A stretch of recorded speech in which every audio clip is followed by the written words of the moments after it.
अगर audio video clear है तो कमेंट सेक्शन में 1 लिखिए फटाफट। Come on everybody. अगर ऑडियो वीडियो क्लियर है तो कमेंट सेक्शन में 1 लिखिए। क्लियर है भाई, सब कुछ चकाचक। स्टार्ट करते हैं सेशन। चलिए, तो प्रत्यावर्ती धारा हमारा नेक्स्ट लेक्चर है, प्रत्यावर्ती धारा।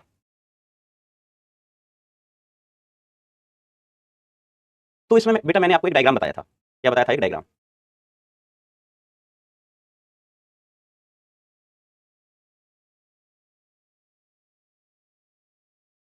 वो अगर आपको याद है तो क्वेश्चन आसानी से सॉल्व हो जाता है। मैं थोड़ा सा रिकैप करवा रहा हूं बेटा आपको। क्या करवा रहा हूं? रिकैप। तो स्टार्ट करते हैं। आइए आइए, होमवर्क वगैरह सब कुछ डिस्कस किया जाएगा।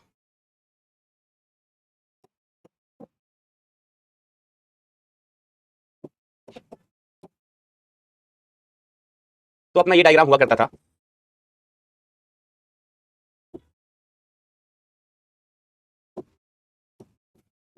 इधर वी आर लेते थे, इधर वी एल होता था, इधर वी सी होता था, और यहां पर क्या होती थी बेटा? अपनी करंट। यहां पर करंट हुआ करती थी। ठीक है, इसको आप इफेक्टिव रेजिस्टेंस, प्रभावी प्रतिरोध के पदों में भी लिख सकते थे।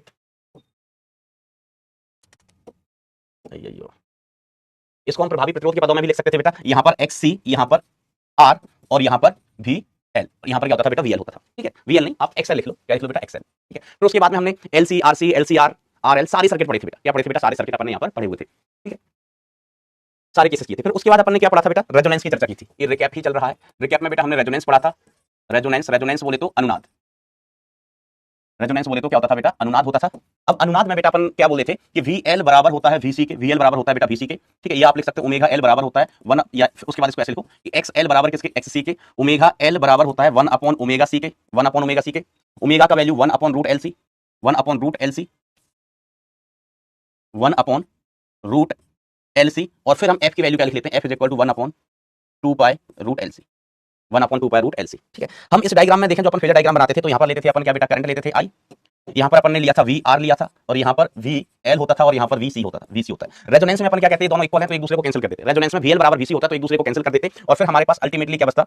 रेजोनेंस की स्टेट में यहाँ पर हमारे पास बचता है आई, और यहाँ पर हमारे पास क्या बचता है? वी आर बचता है। वी आर बचता है। ठीक है, तो रेजोनेंस में धारा व वोल्ट, विभवांतर, विभवांतर समान कला में होते हैं। समान कला में होते हैं, एक ही दिशा में होते हैं, समान कला में होते हैं। ठीक है, रेजोनेंस में इस तरीके से धारा और वोल्टता समान कला में होते हैं बेटा। बरोबर। अब देखो, यहां पर अपन चर्चा करते हैं औसत धारा की। किसकी चर्चा करते हैं बेटा? औसत धारा। औसत धारा, या एसी परिपथ में, एसी परिपथ में औसत धारा। औसत धारा, सॉरी औसत धारा, एसी परिपथ में औसत शक्ति। हमें तुम्हारा दिमाग कहां है? औसत शक्ति की चर्चा करते हैं। एसी परिपथ में हम किसकी चर्चा करते हैं? औसत शक्ति की चर्चा करते हैं। एसी परिपथ में औसत शक्ति। तो देखिए औसत शक्ति क्या होती है, अपन ध्यान से समझेंगे। व्हाट इज द औसत शक्ति, है ना? ध्यान से देखिएगा।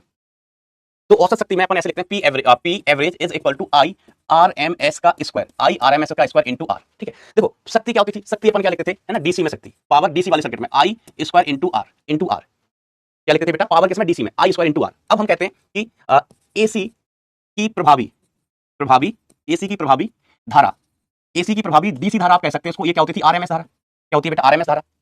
तो पावर किसका? डीसी का, यानी पावर किसका? एसी में। पावर किसमें? एसी में। अरे यार, पावर किसमें? एसी में। ये कितना हो जाएगा? आई आर एम एस का square into R. I R M S का स्क्वायर इंटू आर। ठीक है, अब मैं थोड़ा सा इसको जमा के लिखता हूं। ठीक है, अब एसी में क्या होता है बेटा? ये शक्ति लगातार बदलती रहती है, तो हम इसको क्या लिख लेते हैं? एवरेज शक्ति। एवरेज शक्ति। तो पावर एवरेज किसमें? एसी में, इज इक्वल टू हम इसको ऐसे लिख सकते हैं I R M S, I R M S into V R, sorry I R M S into R लिख लेते हैं।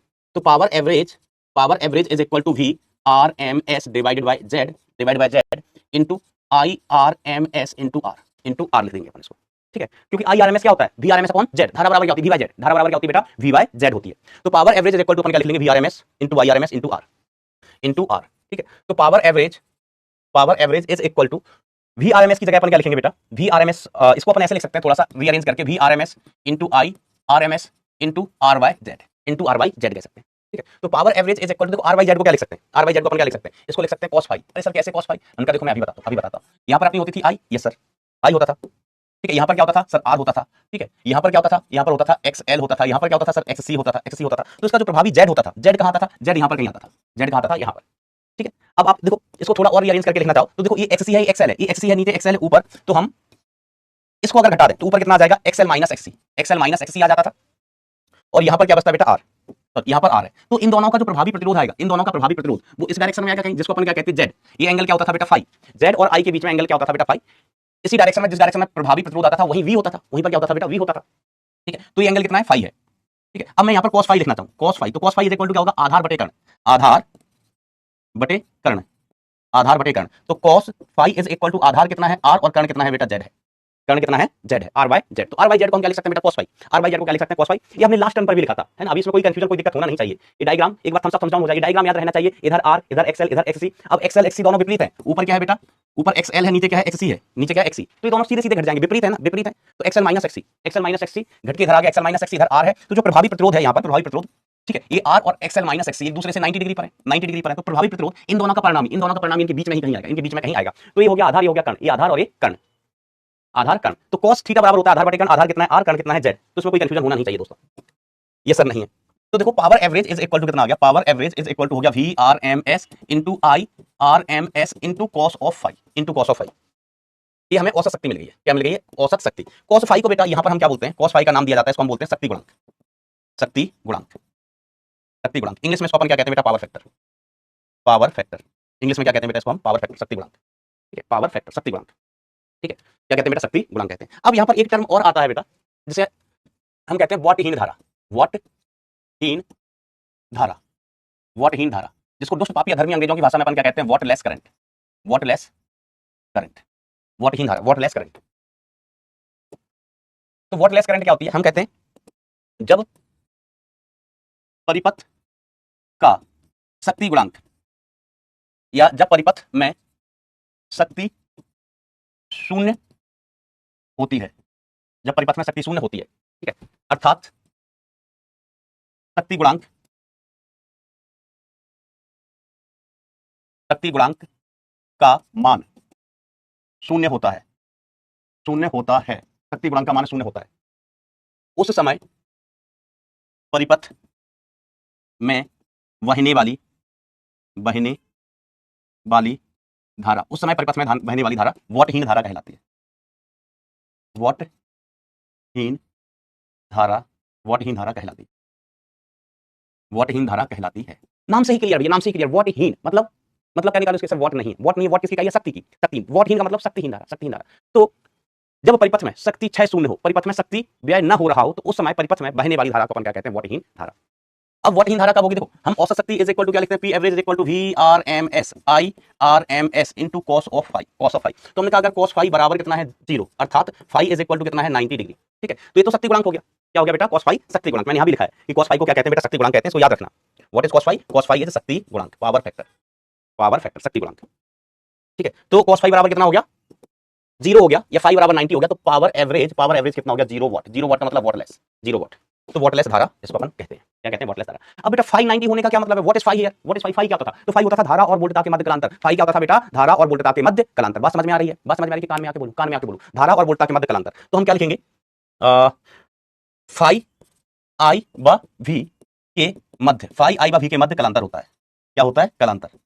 फाई आई और वी के मध्य क्या होता है बेटा, कलांतर होता है। तो इधर आई लिया अपन ने, इधर क्या लिया है आई, और इधर क्या लिया है बेटा, भी लिया है, इधर आई लिया है और इधर भी लिया है। ठीक है, तो इनके मध्य जो कोण होता है उसको हम क्या कहते हैं, इनके मध्य जो कोण होता है उसको हम phi, phi is equal to क्या कहते हैं, 90 degree. Phi is equal to क्या बोलते हैं बेटा, फाई इक्वल टू क्या होता है, 90 डिग्री होता है। ठीक है, तो इसका मतलब धारा और वोल्टेज एक दूसरे के लंबवत होते हैं, एक दूसरे के लंबवत होते हैं। ठीक है, तो ध्यान देना। तो वॉटहीन धारा कब होगी, जब, है ना, हम क्या कह सकते हैं, वॉट, जब परिपथ में, यहां से हम ये कह सकते हैं कि जब परिपथ में धारा मतलब आई व वी के मध्य, आई व वी के मध्य कलांतर, कलांतर इज इक्वल टू 90 डिग्री होगा, तो परिपथ में वॉटहीन धारा होगी, वॉटहीन धारा होगी। तो परिपथ में क्या होगा बेटा, तो परिपथ में जो धारा होगी it will be a wattless current, वॉटहीन धारा। अब हम बात करते हैं वॉटहीन धारा का घटक, वॉटहीन धारा का घटक। तो वॉटहीन धारा क्या होती है, जब वोल्टेज और धारा के मध्य कोण कितना हो, 90 डिग्री। वोल्टेज और धारा के मध्य कोण कितना हो, 90 डिग्री, उसको अपन क्या कहते हैं बेटा, वॉटहीन धारा। अब मान लीजिए बेटा, मान लीजिए कभी किसी केस में इधर क्या है अपना धारा और इधर क्या है वोल्टेज, इधर क्या है वोल्टेज, ठीक है। इधर आई है, इधर भी है, इनके मध्य कालांतर कितना है बेटा, फाई है, इनके मध्य कालांतर कितना फाई है, तो हम घटक करेंगे आई के, तो आई का घटक इधर आएगा I cos phi, I cos phi, और आई का इधर वाला घटक कितना आ जाएगा बेटा, आई साइन फाई, आई साइन फाई। तो जो घटक वोल्टेज के लंबवत होगा वो वॉटकिंग घटक होगा। हम ऐसे कह सकते हैं जो धारा का जो घटक, धारा का जो घटक, धारा के का जो घटक V के लंबवत होगा, V के लंबवत होगा, धारा का वो घटक जो V के लंबवत होगा वह वॉटलेस घटक कहलाता है, वह वॉटलेस घटक होता है। अरे सिंपल सी बात है भैया, सर क्या सिंपल सी बात है, वॉटलेस करंट मतलब V और I के मध्य कोण 90, V और I के मध्य कोण 90। हमने कहा अगर V और I के मध्य कोण 90 नहीं है तो हमने कहा घटक कर लो, घटक कर लो I का, एक V के लंबवत और एक V के दिशा में। तो हमने कहा इस केस में धारा थी इधर, वोल्टेज था इधर, दोनों के मध्य कोण 90 डिग्री नहीं था, तो हमने कहा ये धारा का घटक कर लिया, एक इधर कर लिया, एक इधर कर लिया। अब ये वाला घटक देखो, ये वोल्टेज के लंबवत है, यह V के लंबवत है, V के लंबवत है, तो यही घटक क्या हो गया बेटा, वॉटलेस धारा। तो I कौन सी बेटा, वॉटलेस, I वॉटलेस, वॉटलेस क्या हो गया बेटा, I sine phi, I sine phi, खत्म बात, बात खत्म, पैसा हजम, बात खत्म, पैसा हजम, समझ गए बेटा बात को, ओके। अब आइए सवाल करते हैं, क्या करते हैं बेटा, सवाल करते हैं, ध्यान से सुनना, अच्छा सवाल है, सिखाने वाला सवाल है ना, ये ऑप्शन नहीं है, ये अलग अलग भाग हैं जो हमें ज्ञात करने हैं। ये वो सवाल हैं जो हमारे कॉन्सेप्ट क्लियर करते हैं, ये हमें सवाल सॉल्व करना सिखाते हैं कि how to solve the question. तो माय डियर फ्रेंड, कहा जाता है यदि प्रत्येक परपथ के लिए V बराबर इतना है, I बराबर इतना है, ठीक है, I बराबर इतना है, तो ज्ञात कीजिए, तो ज्ञात कीजिए। तो सबसे पहले तो हमें धारा और वोल्टेज के मध्य कालांतर ज्ञात करना है। तो आप बताओ धारा और वोल्टेज के मध्य कालांतर कितना है और कौन आगे और कौन पीछे, कौन आगे है और कौन पीछे, ये भी आपको डिसाइड करना है अभी के अभी, कौन आगे और कौन पीछे हमें ये भी ज्ञात करना है अभी के अभी। तो यहां पर कला कितनी है, 100t, यहां पर कला कितनी है, 100t plus pi by 3, 100t plus pi by 3। तो हम कहेंगे कालांतर फाई इज इक्वल टू कितना है बेटा, पाई बाई 3 है, और धारा पाई बाई 3 है, तथा धारा तथा ऐसे लिख लो I V से आगे है, I V से आगे है। सर आगे कैसे, हमने कहा देखो इसकी कला 100t, इसमें भी 100t या 100t में plus pi by 3, plus pi by 3 है, पाई बाई 3 जुड़ रहा है, तो धारा आगे है, धारा आगे है। यस वेरी गुड बेटा, वेरी गुड। तो पहला पार्ट हो गया, पहला पार्ट हमारा हो गया। अब देखो दूसरा पार्ट, दूसरा पार्ट। अब देखो हमें कौन सा वोल्टेज पता है, देखो 3 मान होते हैं, एक होता है बेटा शिखर मान धारा या वोल्टेज का, एक होता है आरएमएस मान धारा या वोल्टेज का, एक होता है तात्क्षणिक मान। तो यहाँ पर जो आपको मान दिए गए हैं ये कौन से मान है, तात्क्षणिक मान है, तात्क्षणिक मान है। इसमें 100 क्या है, ये वोल्टेज का शिखर मान है V0, और यहाँ पर ये 100 क्या है, ये धारा का शिखर मान है, शिखर मान है I0, I0। ध्यान देना यहाँ पर यूनिट माइक्रो एम्पियर है, बी केयरफुल, यूनिट क्या है बेटा, ये micro ampere, micro, yes sir micro ampere unit है। तो कुल प्रतिबाधा जिसे हम क्या कहते हैं Z, कुल प्रतिबाधा जिसको हम क्या कहते हैं Z, प्रतिघात इसको अपन क्या कहते हैं X, और प्रतिरोध इसको अपन क्या कहते हैं R। क्या कहते हैं भाई साहब, इसको हम कहते हैं R। तो Z इज इक्वल टू हम ऐसा लिख सकता है कि V0 अपॉन I0, सर बिल्कुल लिख सकता है। वोल्टेज का शिखर मान तो धारा का शिखर मान, वोल्टेज का शिखर मान तो धारा का शिखर मान। अपन धारा यही लिखते थे ना भाई साहब, अपन ने धारा लिखना सीखा था कि धारा का शिखर मान लिख रहे हैं, तो वोल्टेज का कौन सा शिखर मान बटे प्रभावी प्रतिरोध। तो प्रभावी प्रतिरोध इसको हम क्या नाम दिए थे, प्रतिबाधा। क्या नाम दिए थे, प्रतिबाधा। तो देखो V0 तो हर मान कितना है, 100 है, नहीं हमको मान किसका चाहिए, Z का मान चाहिए। तो Z is equal to V0 upon I0। तो Z इज इक्वल टू कितना आ गया, V0 तो हर मान कितना है 100, धारा तो हर मान कितना 100 माइक्रो एम्पियर। तो 100 × 10 to the power 6, 100 × 10 to the power micro minus 6, 100 से 100 गया भाई साहब। तो Z इज इक्वल टू कितना आ गया, 10 टू द पावर 6 ओम। प्रभावी प्रतिरोध होता है तो इकाई ओम ही होगी। 1000 कैसे पगलेट्स, 1000 कैसे आएगा, 100 से 100 कट जाएगा ना भैया, क्या आएगा, क्या होगा बेटा, 100 से 100 कट जाएगा। How much student in this batch, how much नहीं अंश भैया, हाउ मैनी होता है, हाउ मच, 15 लोग हैं इस बैच में टोटल 15। तो ये हमको Z का मान मिल गया, इसका मान मिल गया Z का, ओ माय गॉड Z तो मिल गया, Z तो मिल गया। अब हमको क्या निकालना है, हमको प्रतिघात निकालना है। मम्मी प्रतिघात कैसे निकालें, तो सर दिमाग लगाओ, दिमाग लगाओ। हम tan फाई क्या लिख सकते हैं, तो tan फाई या cos फाई लिख लें, cos फाई, चलो cos फाई लिख लो। तो cos phi is equal to R/Z लिख लेते हैं। हाँ सर हमने पढ़ा है पावर फैक्टर क्या होता है, R/Z होता है। पावर फैक्टर क्या होता है बेटा, R/Z, cos फाई अभी पढ़ा था, नहीं पढ़ा सर आपने कभी नहीं बताया, झूठ कह रहे हो सर, तो चल झूठे, चल झूठे। हमने कहा देखो cos phi equal to R/Z, आधार बटे कर्ण, आधार बटे कर्ण, ठीक है। तो cos फाई, फाई का मान कितना दिया है सर, पाई बाई 3 दिया है, फाई का मान कितना दिया है, पाई बाई 3 है ना। देख लो फाई क्या होता था, धारा और वोल्टेज के मध्य कालांतर which is equal to pi by 3। आर का मान हमको ज्ञात करना है, Z का मान कितना, 10 to the power 6, 10 to the power 6। तो यहाँ से आर का मान कितना आ गया, आर का मान आ गया 10 to the power 6 divide by 2 ohm. ये हमें आर का मान मिल गया बेटा, दिन दहाड़े आर का मान मिल गया, दिन दहाड़े। अपन को सारी चीजें दिन दहाड़ी मिलती हैं। अब प्रतिघात का मान, तो प्रतिघात निकालने के कई तरीके हैं। हम tan फाई लिख लें, tan phi is equal to क्या होता है, XL minus XC divided by R। Sir yes यही होता था, यही होता था tan फाई कालांतर। याद करो LCR सर्किट, tan फाई, या यही देख लो भैया, जैसे मैंने यहाँ cos फाई लिखा, cos फाई लिखा। अगर किसी का मन होता कि नहीं सर, नहीं सर हमें tan फाई भी लिखना है, लिख के बताओ ना क्या आएगा इसी डायग्राम। तो tan phi is equal to लंब, ये क्या होगा बेटा, लंब, लंब कितना, XL माइनस XC अपॉन आधार, दैट इज R। लंब बटे आधार, लंब बटे आधार, ओके यस सर। तो हम इसको ऐसे लिख सकते हैं। अब देखो इसका नाम क्या होता है, प्रतिबाधा। हम क्या नहीं, X वाला होता है प्रतिघात, प्रतिघात, घात नहीं प्रतिघात। और ये तो प्रतिरोध है ही, ये क्या है, प्रतिरोध, प्रतिरोध। तो tan पाई बाई 3 मतलब 60 डिग्री इज इक्वल टू प्रतिघात अपॉन प्रतिरोध R, प्रतिरोध R। तो tan फाई का मान कितना होता है, √3, ठीक है। तो इसका √3 ये मान कितना आ जाएगा, प्रतिघात बराबर कितना आ गया, प्रतिघात इज इक्वल टू कितना आ गया, √3 इंटू बोले तो √3 इंटू 10⁶ डिवाइड बाय 2। भाग आप दे सकते हो, भाग आप दे सकते हो। अब पार्ट सी पर चलते हैं। पार्ट सी आसान है, पार्ट सी कैसा है, आसान है। वैसे तो फिजिक्स ही आसान होती है। बेगूसराय से कौन कौन है, अरे भाई पढ़ लो, दीक्षा बेटा बेगूसराय से बहुत लोग हैं, कन्हैया कुमार बेगूसराय से है, गिरिराज सिंह बेगूसराय से है, जितेंद्र कुमार हमारे साथ केमिस्ट्री पढ़ाते बेगूसराय से हैं, और बहुत लोग रहते हैं बेटा बेगूसराय में। फगुनिया बेगूसराय से है, पढ़ ले। अब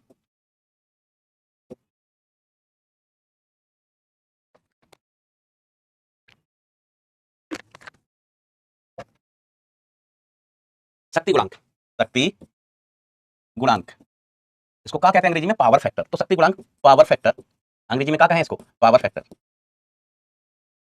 शॉर्ट में क्या लिख लेते हैं, पीएफ, पीएफ तो इसको हम कहते हैं cos फाई। तो cos फाई का वैल्यू कितना, π/3 बोले तो 1/2।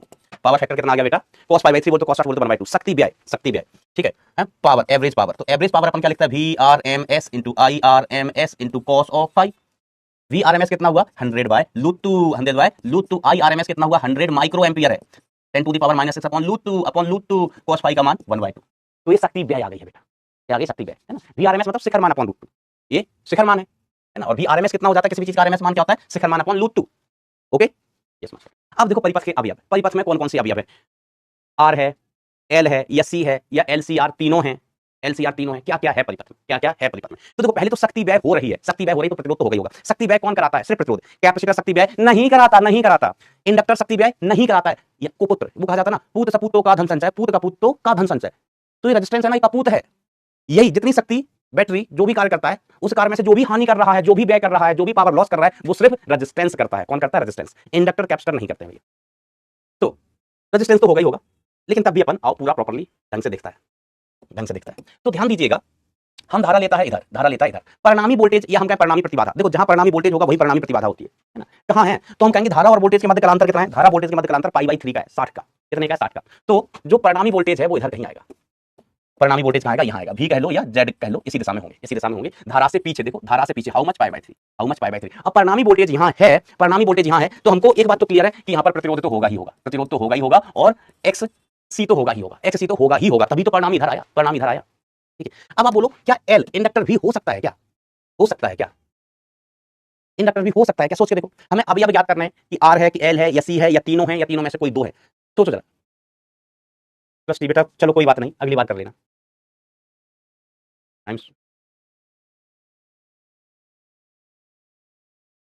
तो देखिए दोस्तों, तो यहां से अपन कह सकते हैं C/R तो होना ही चाहिए, होना ही चाहिए, C/R तो होना ही चाहिए, तभी बेटा परिणामी इधर आ रहा है, परिणामी इधर आ रहा है। अब देखो ये केस 1, ये केस 1, ठीक है। हम केस 2 की बात करता है, इसकी बात कर लेता है बेटा, केस 2 की। ध्यान से सुनिएगा, ध्यान से सुनिएगा, ध्यान से सुनिएगा। ये क्या कह रहे हैं, हम टीचर्स डे पर आप हमको दिखाई नहीं दिए। बेटा टीचर्स डे पे कहां दिखाई नहीं दिए, कहां दिखाई नहीं दिए टीचर्स डे पर,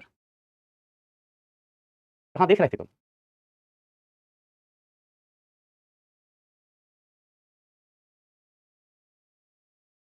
आओ केस 2। तो देखो बेटा ऐसी भी तो पॉसिबिलिटी हो सकती है कि जैसे धारा इधर है, धारा इधर है, ठीक है। प्रतिरोध कहां इधर, प्रतिरोध कहां बेटा इधर R, प्रतिरोध यहां पर R।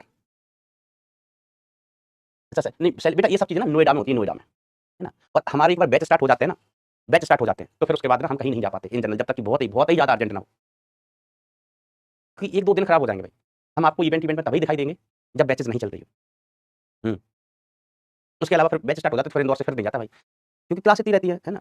प्रयास बैच, लक्ष्य batch, arjuna batch, air batch, है ना। तो बहुत सारे वैसे भी ना नहीं जाते भाई। हाँ, जब आपकी बैच खत्म हो जाएंगी तब फिर हम चले जाते हैं, तब हम चले जाते हैं। लेकिन जब तक बैच चल रही भाई कैसे चले जाएं यार, कैसे चले जाएं आप बताओ। चलिए इधर ध्यान दो, इधर ध्यान दो। तो XL XC, XL XC इधर R इधर I, इधर R इधर I। अब देखो यहाँ पर एक और संभावना बन सकती है कि हमें जो रिजल्टेंट चाहिए यहाँ चाहिए, रिजल्टेंट चाहिए यहाँ चाहिए। तो एक संभावना बन सकती है कि यदि XL का मान कम हो जाए, सुनना ध्यान से, XL का मान कम हो जाए XC से, तो ये संभावना बढ़ सकती है कि धारा तो भाई साहब इधर है ही, धारा तो इधर है ही, इधर R और इधर क्या बचा, XC माइनस XL। सुनना ध्यान से, ये अच्छा केस है, यहाँ पर थोड़ा सा ट्विस्ट है सोचना है कि अगर XL और XC दोनों है, मतलब L और C दोनों है, L और C दोनों है, हमें परिणामी कहाँ चाहिए, परिणामी भाई साहब हमको जो ये चाहिए यहाँ, परिणामी हमको यहाँ चाहिए। चाहे आप वोल्टेज की बात कर लो, या जेड की बात कर लो, हमें परिणाम यहाँ चाहिए। तो एक संभावना है, और एक संभावना और है। क्या संभावना है कि एक्सएल का मान कम हो, एक्ससी का मान ज्यादा हो, एक्सएल का मान कम हो, एक्ससी का मान ज्यादा हो। मान लीजिए इसका मान कितना है 4, इसका मान लीजिए कितना है 10। हमने ऐसे ही माना है, ये हमने माना है, ठीक है। तो नेट कहां बचेगा, नीचे बचेगा ना 6।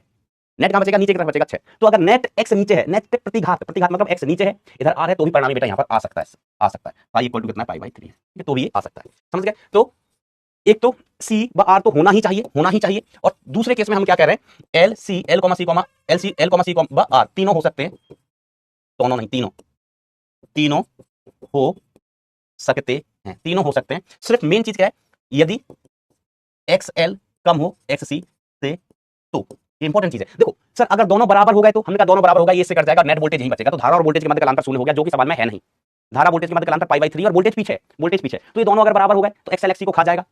धारा वोल्टेज के मध्य का अंतर 0 हो जाएगा। अनुनाद की स्थिति बचेगी, किसकी स्थिति बचेगी, अनुनाद की। अच्छा ठीक है मास्टर, ठीक है, समझ गए इस बात को। तो सर ऐसा क्यों नहीं होता कि हो सकता है कि एक्सएल ज्यादा हो जाए एक्ससी से। तो मैंने सोच के देखो, अगर एक्सएल का मान ज्यादा हो गया एक्ससी से, तो एक्सएल बड़ा एक्ससी छोटा, एक्सएल बड़ा एक्ससी छोटा, तो एक्सएल माइनस एक्ससी यहां बचेगा। हां सर बचेगा, बचेगा। अब इधर आर, इधर एक्सएल माइनस एक्ससी, तो इनका परिणाम कहां आएगा, इधर आएगा, इनका परिणाम इधर आएगा।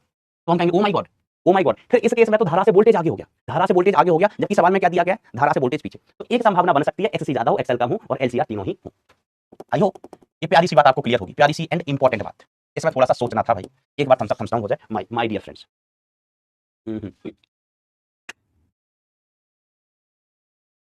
ध्यान से सुनना, अगला फिर से अच्छा सवाल, फिर से अच्छा सवाल है। 80 वोल्ट डीसी पर चलने वाला विद्युत लैंप 10 एम्पीयर धारा को उपयोग करता है। कितनी धारा को उपयोग करता है, डीसी में 10 एम्पीयर धारा को उपयोग करता है। लैंप को 100 वोल्ट 50 हर्ट्ज के प्रत्यावर्ती स्रोत से चलाने के लिए आवश्यक चौक कुंडली का प्रेरकत्व ज्ञात कीजिए। चौक कुंडली, तो बेटा चौक कुंडली क्या होती है मास्टर, आप बताओगे। बेटा से क्यों पूछ रहे हो, बेटा से क्यों पूछ रहे हो मास्टर, आप बताओ चौक कॉइल क्या होती है। तो हम कहते हैं यह एक, यह एक, लिख लेना बेटा इसको भी, तार की कॉइल होती है। यह एक तार की कॉइल होती है जिसका प्रतिरोध, जिसका प्रतिरोध बहुत ही कम होता है, जिसका प्रतिरोध बहुत कम होता है। बस इसके पास क्या होता है, प्रेरकत्व, तथा इसका प्रेरकत्व होता है, प्रेरकत्व होता है। क्या होता है बेटा, इसका प्रेरकत्व होता है। ठीक है, गुड बेटा गुड, प्रेरकत्व है ना। तो चौक कॉइल कुछ नहीं होता है ना। चौक कॉइल, चौक कुंडली क्या होता है, कुछ नहीं, ऐसा कुंडली होती है। इसका जो आर होता है ये नेग्लेक्जिबल, बहुत कम, very very small, very small होता है, बस इतनी सी बात है। इसको हम कहते हैं चौक कुंडली। चौक कुंडली कभी लगी हुई देखी है कहीं, पहले सुना होगा आपने शायद, जो पहले ट्यूबलाइट्स आती थी, एलईडी से पहले ट्यूबलाइट आती थी, तो ट्यूबलाइट में एक सिलिंड्रिकल ऐसा ना बटन सा होता था, डिब्बा सा, उसको हम चौक कॉइल कहते थे। ठीक है, अगर वो ट्यूबलाइट कहीं हमको मिली तो हम चौक कॉइल लेके आएगा, तुमको दिखाएगा। वैसे अब ना वो ट्यूबलाइट्स प्रचलन से बाहर हो गई है। तो देखो बेटा, वोल्टेज इतना, ये इतना, वो धारा का उपयोग कर रहा है, तो प्रतिरोध कितना, प्रतिरोध कितना, तो I D C is equal to, इस सॉल्यूशन कर रहा है हम क्वेश्चन का, I D C is equal to कितना आ गया, V D C upon R, R तो भेदभाव करता ही नहीं है, तो आर इज इक्वल टू प्रतिरोध कितना, V D C upon I D C है ना। जब हमने डीसी में लगाया है तो आर कितना हो गया, 80 बटे बस नहीं 10, 8 ओम। प्रतिरोध कितना है भाई साहब, 8 ओम आया है। अब इसी लैंप को एसी के साथ जला रहे हैं, इसी लैंप को क्या जला रहे हैं, एसी के साथ। इसका आर वेरी स्मॉल होता है तथा एल होता है, प्रेरकत्व होता है। कुंडली है तो प्रेरकत्व होगा, प्रेरकत्व होगा। ठीक है, चलाने के लिए हमें प्रेरकत्व का मान ज्ञात करना है, कुंडली का प्रेरकत्व कितना होना चाहिए। तो अब बताइए, ये जो 100 वोल्ट दिया गया है, 100 वोल्ट क्या दिया गया बेटा, 100 वोल्ट दिया गया है। 100 वोल्ट किसका मान होगा, 100 वोल्ट किसका मान होगा, हमने कहा 100 वोल्ट आरएमएस, ये 100 वोल्ट दिया है ना ऐसे, तो वोल्टेज का ही मान है, लेकिन किसका, वीआरएमएस, वीआरएमएस। ठीक है, तो लैंप से कितनी धारा जा सकती है, 10, लैंप से कितनी धारा जा सकती है, 10। तो देखो हम ऐसे लिखें, आईआरएमएस है ना, एसी के साथ हम एसी सोर्स लगाने पर एसी सोर्स लगाने पर क्या हो रहा है, देखो। तो एसी सोर्स लगाने पर अपन क्या कहेंगे, IRMS is equal to VRMS divided by Z कहेंगे। आईआरएमएस का मान कितना चाहिए, 10, और वीआरएमएस का मान कितना दिया है, 100 दिया है। वीआरएमएस का मान कितना दिया है, 100, और आई जो धारा दी है ना 10 एम्पीयर, कौन सी धारा होगी, आरएमएस, आरएमएस। एसी का प्रभावी जो डीसी होता है वही आरएमएस है। एसी का अगर हम प्रभावी डीसी निकालें वही क्या होता है बेटा, आरएमएस। ठीक है, तो ये आईआरएमएस, आई डीसी ही आईआरएमएस के बराबर होता है। ठीक है, सुन लो फिर से, एसी है मान बदलेगा, एसी है मान बदलेगा। हम कहेंगे सर एसी का प्रभावी अगर हम डीसी निकालें तो हम उसी को तो आरएमएस कहते हैं, प्रभावी धारा। आरएमएस क्या, प्रभावी धारा अपॉन जेड, अपॉन जेड। तो यहाँ से जेड का मान कितना आ गया, यहाँ से जेड का मान आ गया बेटा 10 ओम, 10 ओम। अब जेड क्या होगा, तो देखो ये हमारे पास चौक कॉइल है, क्या बेटा, चौक कॉइल। तो चौक कॉइल के पास क्या होगा, एल होगा और आर भी होता है, एल और आर होगा, एल आर होगा। तो जेड कितना हो जाएगा, X L square plus R square, X L square plus R square. अरे भैया एल और आर है, एल आर सर्किट, तो इधर का होगा एक्सएल, इधर का होगा आर, इधर का लेते हैं बेटा, आर लेते हैं। जेड कहाँ आएगा भैया, हमने कहा जेड जहाँ कहीं आएगा जिसके बीच में, इधर आएगा जेड। जेड का मान कितना होगा, जेड का मान होगा under the root X L square plus R square. 90 degree इनके मध्य का कोण है भाई, is equal to how much, 10 ohm. कितना 10 ओम। तो यहाँ से देखो बेटा इसका हम स्क्वायर कर देंगे तो XL का स्क्वायर प्लस R का स्क्वायर इज इक्वल टू कितना आया 100 आ गया। तो XL की वैल्यू कितनी होगी XL स्क्वायर प्लस 8 का वर्ग इज इक्वल टू कितना आया 10 है ना। रेजिस्टेंस कितना आया था बेटा 8 ओम, हमने पहले निकाल लिया है। तो XL स्क्वायर कितना आया, इसको उधर ले जाके घटा तो 64 माइनस 36, तो XL का मान कितना आ गया 6 आ गया। अब XL को हम क्या लिखते हैं ओमेगा इंटू L बराबर 6, ओमेगा इंटू L बराबर 6। अब ओमेगा को क्या लिख लेते हैं 2 पाई f या चलो ऐसे लिख लो, L बराबर निकालना है ना, तो L इज इक्वल टू कितना आ गया 6 बाय ओमेगा, 6 बाय ओमेगा। तो 6 अपॉन ओमेगा क्या होता है 2 पाई f होता है, f हमको दिया गया है। तो L इज इक्वल टू कितना आ गया 6 अपॉन 2 पाई, f का मान कितना दिया गया 50 हर्ट्ज, ये RMS 50 हर्ट्ज, f का मान कितना दिया गया बेटा 50, ठीक है। कितना दिया गया भैया 50 दिया गया। ये बहुत उल्टा सीधा से नहीं आ रहा है, 6 अपॉन 2 पाई ये बहुत ही कम आ जाए। ओमेगा इंटू L बराबर इतना, L बराबर 6 अपॉन 2 पाई, L बराबर 6 अपॉन 2 पाई, ठीक है बराबर, सब कुछ बराबर 2 पाई f होगा, ठीक है। ये आ जाएगा हेनरी में, इसमें आ जाएगा आंसर हेनरी में, हेनरी हेनरी हेनरी इसकी यूनिट होती है L की। सर जानते हैं, ज़्यादा तेज मत बनो, हेनरी ओलोंगा, ठीक है ऐसा। तो मुझे उम्मीद है ये सवाल भी बेटा आपको क्लियर होगा। तो हमारे पास क्या था कि लैंप था, लैंप, ठीक है, डीसी पे चला रहे थे। अब हमें उसको एसी पे चलाना है। डीसी पे चला रहे थे तब प्रतिरोध कितना चाहिए था, या प्रतिरोध कितना आया था 8 आया था 8। अब हम एसी पे चला रहे हैं उसी लैंप को एसी पर, तो हम अच्छा एसी पे चलाएंगे तो हमें प्रतिरोध कितना चाहिए 10 ओम चाहिए, 10 ओम चाहिए। तो आर तो कितना है बेटा 8 ही है, तो हमने चौक कॉइल लगा दी तो हमें XL मिल गया है ना। जो कुंडली होती है ना, जो कुंडली होती है ना उसमें L और R दोनों होते हैं, तो हमने लगा दी, ठीक है। तो इतना प्रेरकत्व होना चाहिए उसके पास, ठीक है। ये आर यहाँ पर जो बेसिकली आर है ना, तो ये चोक कॉइल का नहीं है, चोक कॉइल का तो परिणामी प्रतिरोध लगभग कितना होता है, सॉरी चोक कॉइल का आर तो लगभग कितना होता है 0 है ना, very small negligible, very small negligible. Choke coil के पास क्या होता है मास्टर, हमने कहा मेनली एल होता है, मेनली क्या होता है एल होता है। तो जो चोक कॉइल है उसका आर, और क्या लगाया बेटा बल्ब लगाया है ना, ध्यान दीजिएगा। यहाँ पर क्या था, यहाँ पर सिर्फ और सिर्फ बल्ब था। जब हम डीसी में लगा रहे थे तो हमारे पास बल्ब था, बल्ब का प्रतिरोध आर, बल्ब का प्रतिरोध आर। अब जब हमने इसको एसी में लगाया तो हमने एक चोक कॉइल लगाई और इसके साथ क्या कनेक्ट है बेटा, इसके साथ कनेक्ट है बल्ब, इसके साथ कनेक्ट है बेटा बल्ब, ठीक है। तो चोक कॉइल का एल और बल्ब का आर, चोक कॉइल का एल और बल्ब का आर, आर किसका है बेटा बल्ब का, पहले सिर्फ बल्ब है डीसी में, डीसी में क्या है बेटा सिर्फ और सिर्फ बल्ब है, मतलब प्रतिरोध है, प्रतिरोध है, ठीक है। प्रतिरोध कितना 8 ओम। अब हमने जब इसी बल्ब को एसी में लगाना चाहा, इसी बल्ब को एसी में लगाना चाहा तो हमें प्रभावी प्रतिरोध कितना चाहिए 10 चाहिए, प्रभावी प्रतिरोध कितना चाहिए 10 चाहिए। बल्ब के पास तो कितना प्रतिरोध है सिर्फ 8 ओम है, सिर्फ कितना है 8 ओम। तो किसी व्यक्ति ने क्या सजेशन दिया कि इस बल्ब के साथ ना एक चोक कॉइल लगा दो, इस बल्ब के साथ क्या लगा दो बेटा एक choke coil, this is choke coil. तो चोक कॉइल क्या करेगा, कुछ प्रभावी प्रतिरोध देके जाएगा, XL देके जाएगा। तो इसका तो R हो गया, इसका R होगा ये L, तो ये LR सर्किट हो गया, कौन सा सर्किट हो गया LR। तो XL हमें निकालना है, R का मान हमारे पास है 8, R चोक कॉइल का नहीं है, R किसका है बल्ब का है, R किसका है बेटा बल्ब का, ठीक है। तो Z की जगह अपन क्या लिख लेंगे इस सर्किट के लिए, LR सर्किट के लिए, LR सर्किट के लिए। तो XL का स्क्वायर प्लस R का स्क्वायर बराबर 10। एक बार पूछ रहे सर C कहां गया, भैया सवाल पढ़ो ना, कैपेसिटर का कहीं कोई जिक्र ही नहीं किया है, विष्णु प्रकाश कैपेसिटर बेटा है ही नहीं, सवाल वाले लगाएंगे ना कैपेसिटर, हम थोड़ा ना लगाएंगे, सवाल में कहीं लिखा है कि कैपेसिटर होगा, ये LR सर्किट है, C नहीं है। चलिए तो पावर भी निकाल दीजिए बेटा, इसमें पावर कहाँ निकाल बेटा, जहां पावर पूछी जाएगी वहां पावर निकाली जाएगी। पावर बेसिकली होती है VRMS IRMS square into cos phi AC में, और यहाँ पर पावर I स्क्वायर R होगा सीधा सीधा, या पावर यहाँ पर V इंटू आई लिख लो आप सीधा सीधा, यहाँ पर तो एसी में पावर का सूत्र जानते हो ना, IRMS पता है VRMS पता है, इंटू cos फाई कर दो, cos फाई का मान कितना R बाई Z, R का मान कितना है 8, Z का मान कितना है 10, R का मान कितना है 8, Z का मान कितना आया 10 आया, निकल जाएगी बेटा पावर। चलिए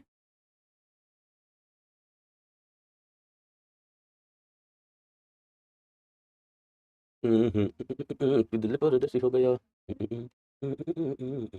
अब देखो अगला सवाल और इंपॉर्टेंट सवाल, ठीक है। हमारे पास एक लैंप है 60 वोल्ट और 10 वोल्ट का, लैंप है 60 वोल्ट एंड 10 वोल्ट का, ठीक है। ऐसे इस स्रोत से चलाने के लिए आवश्यक प्रतिरोध ज्ञात कीजिए, आवश्यक प्रतिरोध, ठीक है। तो देखो बेटा ये लैंप है हमारे पास, लैंप है, ठीक है।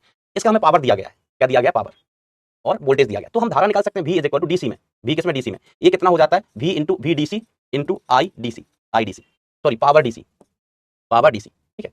तो पावर कितनी दी गई है 10 दी गई है, V कितना दिया गया 60 दिया गया, तो आई डीसी कितनी आ गई, आई डीसी ये आ गई है बेटा, I DC is equal to 1/6 ampere, 1/6 ampere आ गया। ये कितना आ गया दोस्त 1/6 एम्पियर आ गया, ठीक है। ओके मास्टर ठीक है, ओके मास्टर ठीक है, बरोबर। चलिए हो गया। अब हमें क्या करना है, इसको यूज करना है एसी में, ये एसी सोर्स है, एसी सोर्स। तो एसी सोर्स में ये वोल्टेज कितना है, VRMS का मान कितना है, VRMS का मान कितना है 100 वोल्ट है, कितना है 100 वोल्ट, ठीक है। VRMS का मान कितना है 100 वोल्ट है। आई जो डीसी है, आई डीसी होता है बेसिकली, यही प्रभावी वैल्यू किसकी होती है RMS की, तो I RMS which is equal to 1/6 ampere. फिर से समझ रहे हो बेटा, डीसी का सॉरी एसी का जो प्रभावी डीसी होता है, हम कहते हैं ना एसी का प्रभावी मान, एसी का प्रभावी मान वही RMS होता है। तो एसी है उसका प्रभावी डीसी क्या कहलाता है, RMS मान कहलाता है, क्या कहलाता है RMS मान। तो यहाँ से अगर हम Z लिखना चाहें तो Z is equal to VRMS divided by IRMS, VRMS divide by IRMS। तो Z इज इक्वल टू कितना, VRMS का मान कितना दिया गया है 100, IRMS कितना हो गया, IRMS कितना है 1/6, 1/6, तो ये कितना आ गया 600 ओम, जेड कितना होना चाहिए बेटा 600 ओम, जेड कितना होना चाहिए बेटा 600 ओम। ठीक है, अब देखो इससे हम आर निकाल सकते हैं, इस बल्ब का प्रतिरोध, इस बल्ब का हम प्रतिरोध यहां से निकाल सकते हैं, तो हम निकाल सकते हैं P is equal to V square upon R, yes sir, या हम कह सकते हैं यहां से R is equal to V square upon P, yes sir. तो वी स्क्वायर का वैल्यू कितना, वी स्क्वायर का मतलब हुआ 60 इंटू 60, आर का वैल्यू कितना हुआ दोस्त, आर का वैल्यू कितना दिया है, सॉरी P का वैल्यू कितना दिया है 10, 10 से 10 कट गया कितना आ गया 360, 360 ओम, 360 ओम आ गया। ठीक है, तो आर कितना है बेटा इस सर्किट में, R is equal to 360 ohm, R बराबर कितना है 360 ओम। ठीक है, 360 ओम है आर बराबर। अब हमें जेड चाहिए कितना, एसी के साथ कितना जेड की आवश्यकता है इतना। ठीक है, अब ध्यान से सुनना, कितनी आसान चीज है, कितनी आसान चीज है। हमने कहा कि बल्ब का प्रतिरोध, बल्ब या लैंप, बल्ब का प्रतिरोध, बल्ब का प्रतिरोध कितना है, बल्ब का प्रतिरोध आर बराबर है 360, 360। ठीक है, एसी में बल्ब लगाने पर, एसी में बल्ब लगाने पर आवश्यक प्रतिरोध, आवश्यक प्रतिरोध, एसी में बल्ब लगाने पर आवश्यक प्रतिरोध कितना आ रहा है भाई साहब, Z is equal to 600, Z is equal to 600, Z कितना आ रहा है 600। ठीक है, जेड कितना आ रहा है 600। तो अब हम यहां पर दो संभावनाएं कि या तो सर्किट में एक आर और लगा दें, ये बल्ब है अपना, ये बल्ब है, तो बल्ब का प्रतिरोध आरबी, बल्ब का प्रतिरोध कितना आरबी, अब इसके साथ हम एक प्रतिरोध ही और लगा दें, एक प्रतिरोध और लगा दें, केस 1, इसके साथ हम एक प्रतिरोध और लगा दें। ठीक है, मान लीजिए आर डैश। ठीक है, तो ये दोनों प्रतिरोध मिलकर कितना होना चाहिए, जेड के बराबर, आर बल्ब का प्लस आर डैश किसके बराबर होना चाहिए, जेड के। प्रतिरोध को बेटा सीधे सीधे जुड़ जाएंगे, यहां अंडर रूट बंडर रूट करने की जरूरत नहीं है, प्रतिरोध सीधे सीधे जुड़ जाएंगे, बल्ब है इसके साथ हमने एक्स्ट्रा आर डैश और लगा दिया, इसकी वैल्यू कितनी है 360 plus R dash is equal to Z, Z तो वैल्यू कितना है 600 है, तो आर डैश का मान कितना आ गया, आर डैश का मान आ गया 240 ओम। तो या तो हम 240 ओम का एक प्रतिरोध लगा दें, क्या करें बेटा 240 ओम का एक प्रतिरोध लगा दें, या केस 2, केस 2, केस 2 की जो बल्ब है, बल्ब है उसमें हम पिछले केस की तरह एक चोक कॉइल लगा दें, बल्ब है प्रतिरोध कितना आरबी, अब इसके साथ हम क्या लगा दें, एक चोक कॉइल लगा दें, प्रेरकत्व लगा दें। ठीक है, एल लगा दें। तो अब इस केस में ये आर एल सर्किट हो गया, तो सुन रहे हो, इधर आर बल्ब का और इधर क्या आएगा एक्स एल आएगा, यहां क्या आएगा बेटा एक्स एल आएगा। तो अभी जेड इज इक्वल टू कितना, हमें 600 चाहिए, जेड इक्वल टू कितना 600 ओम। अब जेड को हम इस सर्किट के लिए कैसे लिखेंगे, तो under the root X L का स्क्वायर प्लस आर बल्ब का square is equal to 600, is equal to 600। तो एक्स एल का स्क्वायर प्लस इसका मान कितना है 360, इसका स्क्वायर इज इक्वल टू 600 का स्क्वायर, 600 का स्क्वायर। तो बेटा यहां से आप एक्स एल स्क्वायर इसकी वैल्यू निकाल सकते हो, 600 का स्क्वायर माइनस 360 का स्क्वायर, तो यहां से एक्स एल आपको मिल जाएगा। ठीक है, यहां से किसकी वैल्यू मिल जाएगी, एक्स एल की, यहां से एक्सएल मिल जाएगा, एक्सएल बराबर अपन क्या लिखेंगे ओमेगा एल, तो यहां से हमें एल का मान मिल जाएगा, जैसे कि पिछले सवाल में हमने निकाला था। तो दो केसेस हैं कि अगर हम सिर्फ प्रतिरोध लगाना चाहते हैं, सिर्फ प्रतिरोध लगाना चाहते हैं तो आसान केस है, प्रतिरोध जोड़ दो इसके साथ आर डैश, इतना जोड़ना पड़ेगा क्योंकि हमें टोटल प्रतिरोध कितना करना है 600 करना है, बल्ब का कितना है 360 है, 360 है। तो केस 1, केस 2 में अपन क्या कर सकते हैं, केस 2 में अपन क्या कर सकते हैं, प्रेरक, हम कहें चोक कॉइल जोड़ दिया, ये क्या हमने कनेक्ट कर दिया choke coil, choke coil connect कर दी। ठीक है मास्टर, कर दो। तो फिर ये एसी एल आर सर्किट हो गया, एल आर सर्किट हो गया, एल ए रहा, आर इधर होता है, एक्सएल इधर होता है, इनका परिणामी जेड अपन ऐसे लिखते हैं, जेड हमें चाहिए 600 ओम है, जेड का हम लिखते हैं ऐसे। टफ नहीं है भाई, समझते चलना। देखो हम एसी वाले सोर्स को या एसी वाले उपकरण को सीधा डीसी में नहीं लगा सकते, डीसी वाले को एसी में नहीं लगा सकते, काम ही नहीं करेगा, काम ही नहीं करेगा। अच्छा एक चीज बताओ, अपने घरों में जो बिजली सप्लाई आती है वो कैसी आती है, अपने घरों में जो बिजली की सप्लाई आती है वो कौन सी आती है, एसी या डीसी। एक्सएल का मान कितना है 480, वेरी गुड बेटा Rahul Gupta, very good, very good बेटा, वेरी गुड, 480 आ रहा है, गुड ग्रेट। अब आपने बता ही दिया तो हम इसको लिख देते हैं 480 ओम आया, इसको हम लिख देंगे omega L is equal to 480, तो L is equal to 480 upon omega, तो L is equal to 480 divided by 2 pi F is equal to 480 divided by 2 pi F का मान शायद 50 दिया है।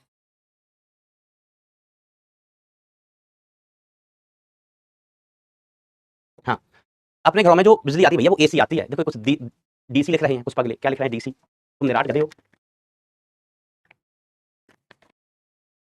वो कह रहा है मिक्स आती है सर, मिक्स, अरे पगलेट, एसी आती है। कैसी बिजली आती है बेटा घरों में, एसी बिजली आती है। ठीक है, 220 वोल्ट पर आती है और आवृत्ति होती है वो 50 हर्ट्ज होती है, 50 हर्ट्ज होती है।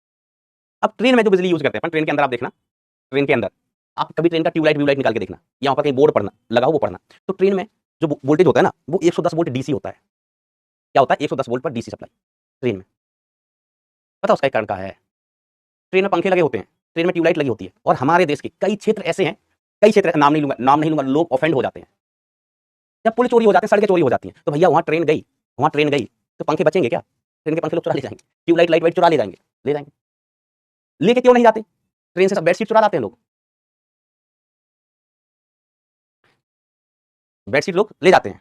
हमारे एक दोस्त था मुंगेर का, हम देखे कि भाई तू हर बार आता है, व्हाइट कलर की नई बेडशीट तेरे पास होती है, कहाँ से लाता है, उस पर रेलवे लिखा होता है, वो तो हम ट्रेन से आते हैं ना, मुंगेर से हम ट्रेन से आते हैं।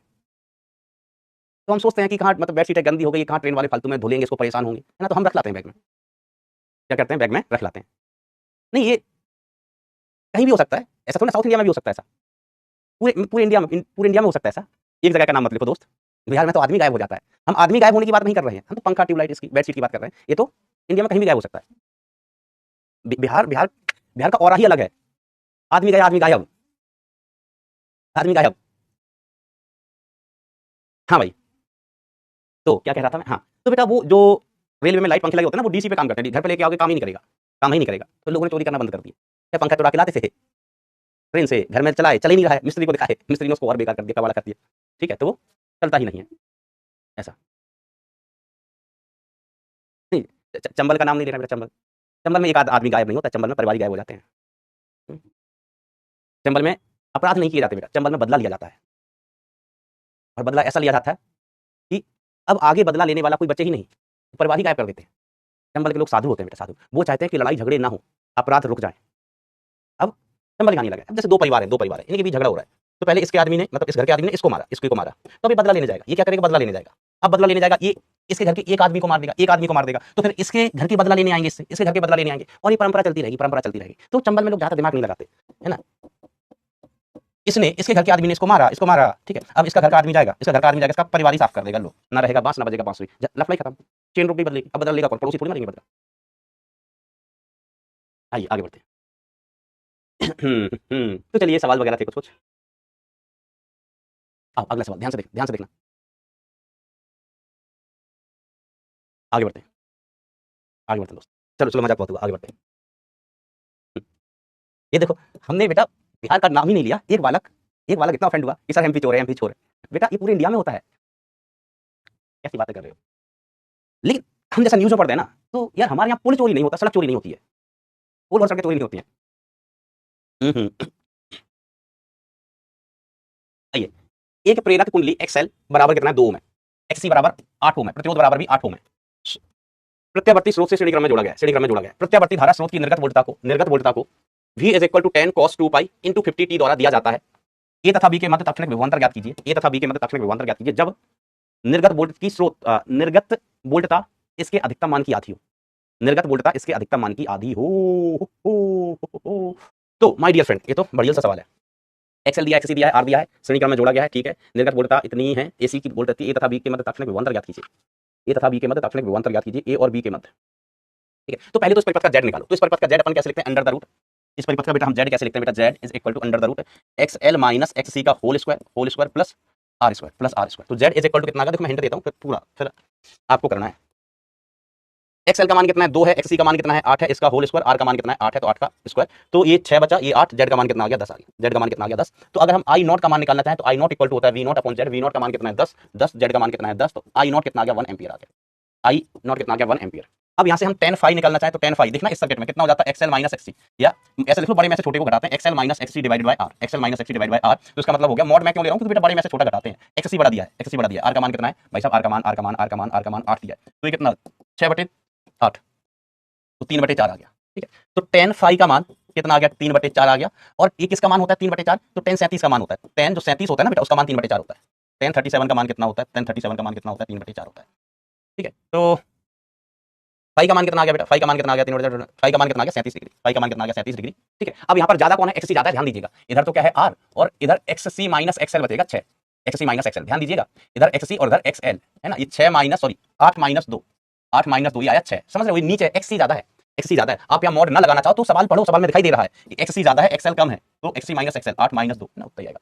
तो इसमें जो परिणामी z आएगा वो इधर आएगा, परिणामी z आएगा इधर आएगा, परिणामी वोल्टेज का आएगा इधर आएगा, परिणामी वोल्टेज का आएगा इधर आएगा, और ये कालांतर है फाई, ये कालांतर है फाई। तो हम धारा लिखना चाहें तो धारा इज इक्वल टू क्या लिखेंगे, आई नॉट, यहाँ कॉस है तो कॉस ओमेगा का मान कितना है 2 pi into 50t plus 37, yes plus 37, sir plus क्यों, हमने कहा वोल्टेज नीचे है, धारा ऊपर है ना, वोल्टेज से धारा ऊपर है, तो वोल्टेज से धारा आगे होगी, तो प्लस 37, प्लस का 37, ठीक है, प्लस का 37। तो ए तथा बी के मध्य तात्क्षणिक विभवांतर ज्ञात करना है, ए तथा बी के मध्य हमें तात्क्षणिक विभवांतर ज्ञात करना है। अब ध्यान से देखिएगा, ए व बी के मध्य विभवांतर VA माइनस VB, ए और बी के बीच तात्क्षणिक विभवांतर, तो ए और बी के मध्य तात्क्षणिक विभवांतर क्या होगा, VL माइनस VC, इसका चाहो तो मॉड ले लो, VL माइनस VC, इसका चाहो तो मॉड ले लीजिए, या अपन को पता है ज्यादा कौन है, VC ज्यादा है, तो VC माइनस VL, ए से जाओ बी, ए से कहां जाओ बी, ए से कहां जाओ बी, तो यहां पर क्या मिला, इसके 100 के मध्य विभवांतर कितना हुआ VL, इसके 100 के मध्य विभवांतर क्या लिखोगे, VC लिखोगे। अब XC ज्यादा है, XL कम है, तो विभवांतर कितना होगा VL माइनस VC। सर घट क्यों गए, हम क्या विपरीत कलाम होते हैं, कैसे होते हैं बेटा, विपरीत कलाम है, L से C जा रहे हो दोस्त, ठीक है। तो इधर क्या होता है VL होता है, नीचे क्या होता है VC होता है, इधर VR होता है, और इधर क्या होता है बेटा I होता है। अब सिर्फ हम V और C के बीच डील कर रहे हैं, सॉरी L और C के मध्य, L और C के मध्य डील कर रहे हैं, तो जो विभवांतर होगा L और C के मध्य वो VC माइनस VL हो जाएगा। तो इसको हम कैसे लिख सकते हैं, VA minus VB is equal to IXC minus IXL। तो VA minus VB is equal to कितना, I इसमें से बाहर ले लो, ये बचा है XC minus XL, XC minus XL। तो VA minus VB is equal to कितना, I और XL माइनस XC का मान कितना आ गया, 6 आ गया, है ना। इसका मान 8 है, इसका मान 2 है, ठीक है। आप चाहो तो इसको ऐसे लिख सकते हैं I 8 माइनस 2, ठीक है। तो कितना आ गया, 6I आ गया, 6I, ठीक है। तो VA minus VB is equal to 6I का मान कितना, I not cos omega T, I not cos omega T, उसका मान भी पता है 37 डिग्री, 37 डिग्री। ये ताक्षणिक विभवांतर आ गया, क्या गया बेटा, ताक्षणिक विभवांतर, ठीक है। ये ताक्षणिक धारा है, ये आइए 6 है, क्या है बेटा, 6। चलिए अगला सवाल, अगला सवाल।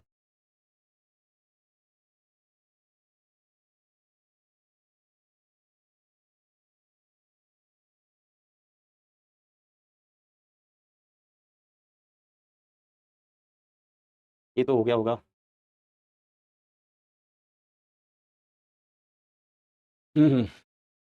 तो देखो इस केस में अपन को क्या करना है, औसत शक्ति निकालनी है, वॉटहीन धारा निकालनी है। तो power average is equal to क्या लिखते हैं, power average is equal to VRMS into IRMS, VRMS into IRMS into cos of phi, into cos of phi. तो power average is equal to कितना होगा, VRMS तो मान कितना है, VRMS का मान है 100/√2, IRMS का मान कितना हो जाएगा, IRMS का मान हो गया 20/√2, कलांतर कॉस फाई का मान कितना है, पाई/4, फाई का मान कितना है बेटा, पाई/4 है। तो पावर एवरेज कितना आ गया, ये ऊपर इंटू 1/√2, इससे इसको काट दो तो 2 से 2 गया, कितना आया 10, तो 1000/√2, इसको आप लिख सकते हैं, चलो 1000/√2 तो लिखा है, ये आंसर होगा, एक ही ऑप्शन है 1000/√2 का।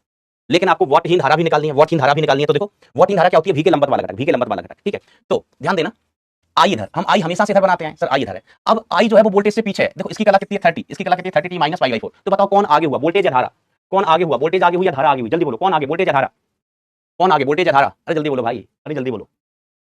तो हम कहेंगे वोल्टेज आगे, धारा में से माइनस हो रहा है मतलब धारा पीछे, तो वोल्टेज यहाँ पर है, ये वाला एंगल कितना 5 विच इज इक्वल टू पाई/4। तो I के घटक करेंगे, तो I का घटक एक इधर आएगा, एक I का घटक इधर आएगा, तो इधर वाला I cos फाई और इधर वाला I sin phi, I sin phi. अब I कौन सा, RMS होता है भाई यहाँ पर, है ना, ये I कौन सा लेंगे, RMS।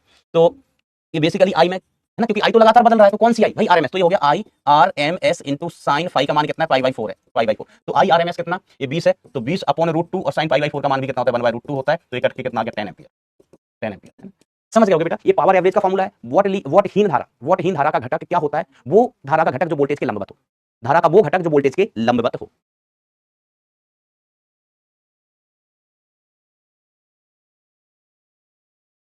तो बेटा ये राहुल पूछ रहे हैं कि सर पिछले वाले क्वेश्चन में आई नॉट के पदों में विभवांतर निकलेगा, बेटा उसमें हम आई नॉट भी तो निकाल ही चुके हैं।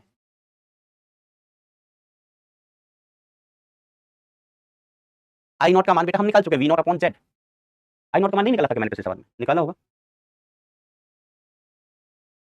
निकालता हूं बेटा, 1 एम्पीयर आया था आई नॉट का मान,